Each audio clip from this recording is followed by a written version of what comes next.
What type of water filter do you need for what? Walk into Home Depot or look online, and you'll find a stunning array of filter types. Even when you narrow it down to something like a standard 10-inch filter, you still have choices to make. Hi, I'm Carolyn Sherlock, and on this episode of the Boat Galley Podcast, we're going to talk about which water filters you need on a boat. For what? Today's episode of the Boat Galley Podcast is sponsored by Mantis Marine, maker of the Mantis Anchor, now available in models with and without a roll bar. I have to say we absolutely love ours.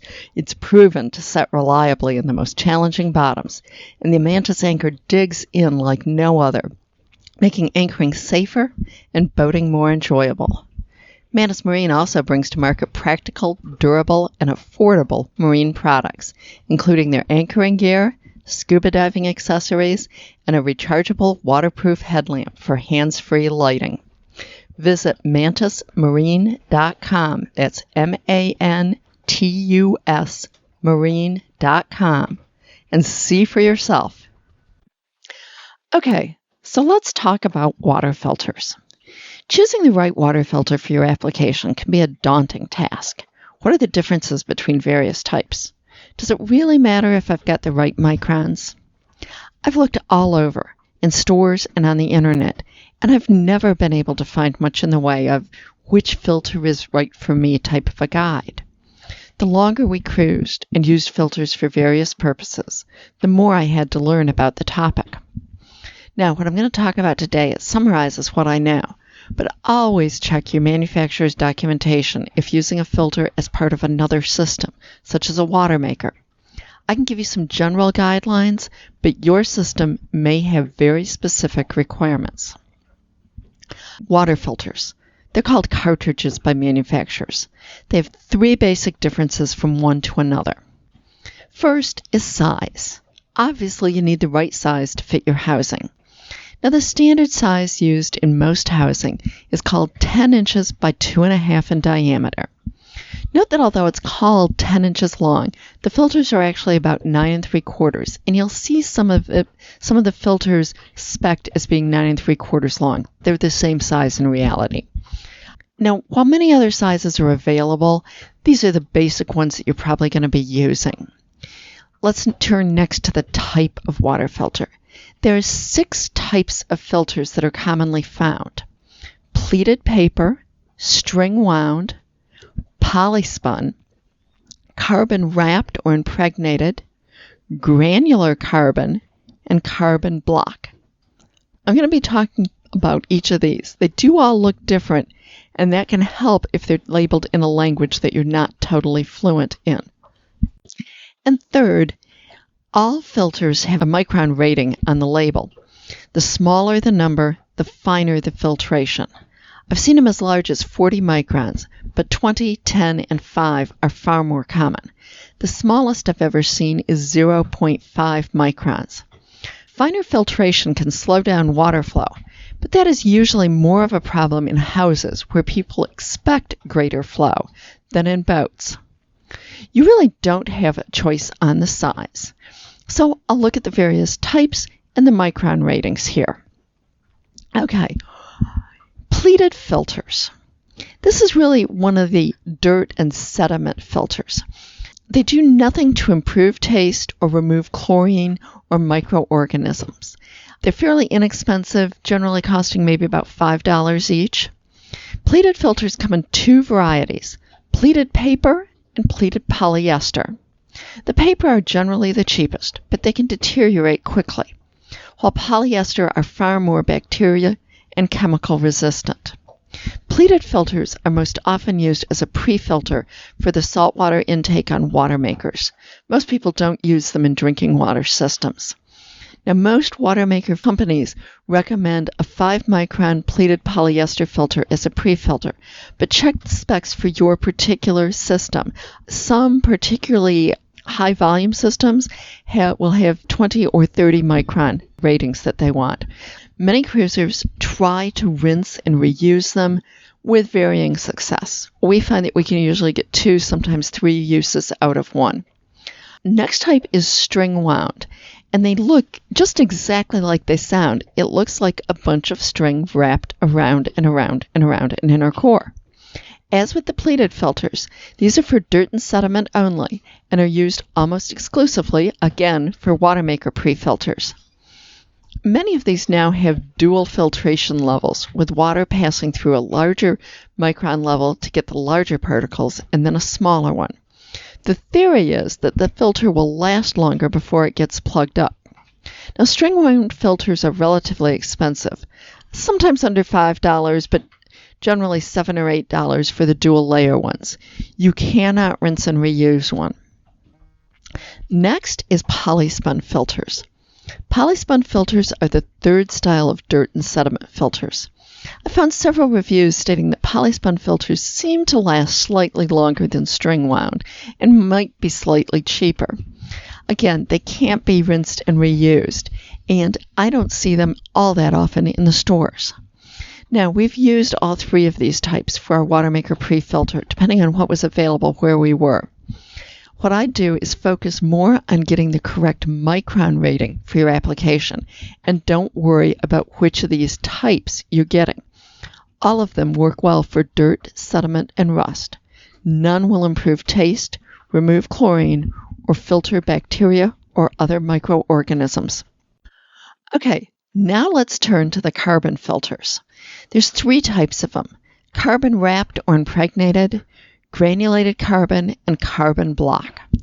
All three of them will improve taste and remove chlorine to a certain extent, but they do have important differences in how well they do it and what else they do. Now, these are generally used in drinking water systems and sometimes as a part of a water maker freshwater flush system to remove chlorine if you have it from city water or if you use it in your water tanks. So let's talk about carbon wrapped or impregnated. These are generally the cheapest of the carbon filters. They're also the kind of carbon filter that tends to be easiest to find. If you're simply seeking to improve the taste of the water, most of these will work fine.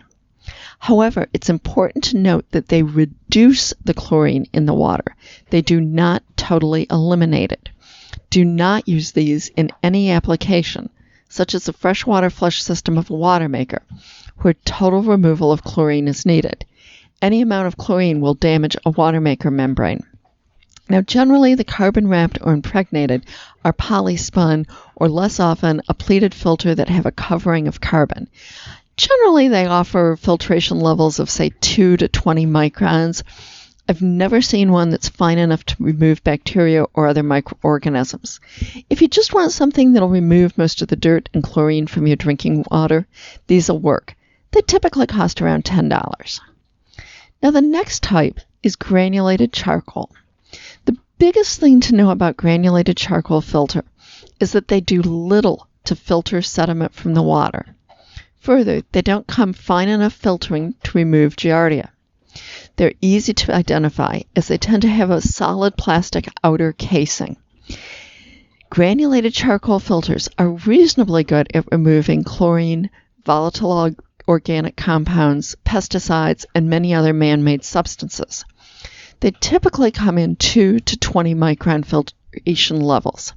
Now, the best use for granulated charcoal filters is simply to remove bad taste from drinking water. Like the charcoal-wrapped filters, they do not sufficiently remove chlorine to use on a freshwater flush system in a water maker. And granulated carbon filters generally will cost $10 to $12. Carbon block filters. The most all-encompassing filters are carbon block, but that doesn't mean that just any carbon block filter will do. Only the finest 0.5, yes, 0.5 micron carbon block filters will remove giardia and cryptosporidium, both of which can cause severe diarrhea.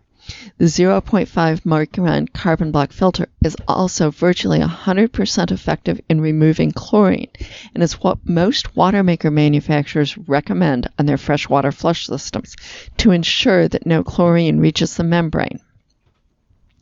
Now, our boat came with a Seagull filter for drinking and cooking water, and they use a proprietary filter cartridge. You may find that for a couple other brands.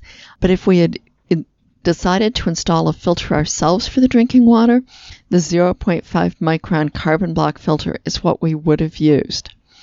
A carbon block filter's effectiveness of removing sediment is dependent upon the micron rating of the filter, although water with visible dirt and sediment will quickly foul the highest quality carbon block filters. At 0.5 micron, it plugs quickly with sediment. Carbon block filters can remove small quantities of heavy metals, but they can't cope with the high concentrations and shouldn't be relied upon for that. If that's what you're worried about, you really need to go to something like the Seagull filter, which is not one of the ones I'm really talking about here. Carbon block filters can be made from any of several materials. Coconut shell carbon is the best, but they usually cost a little bit more. A 0.5 micron carbon block filter will generally cost somewhere $18 to $20 and sometimes even higher than that. While sediment-only filters can simply be changed when the flow rate has noticeably lessened, carbon filters will lose their full effectiveness long before the taste is effective. If you're using a very fine carbon block filter, be sure to change it according to the manufacturer's directions in order to get the full benefit. Now, we could never be certain of finding the really good carbon block filters in Mexico and Central America and more recently in the Bahamas. And so we buy them in the U.S. and take them back in our luggage or before we leave. I could never really find them in local stores, these really good ones, so I resorted to buying them online, typically from either Amazon or discountfilters.com. Both of them are listed in the show notes. I hope today's program has helped you know more about water filtering and how to choose the right filter for your system. If so, be sure to tell your friends about the Boat Galley podcast and sign up for it in your podcast app so you'll always get the latest episodes. Thank you.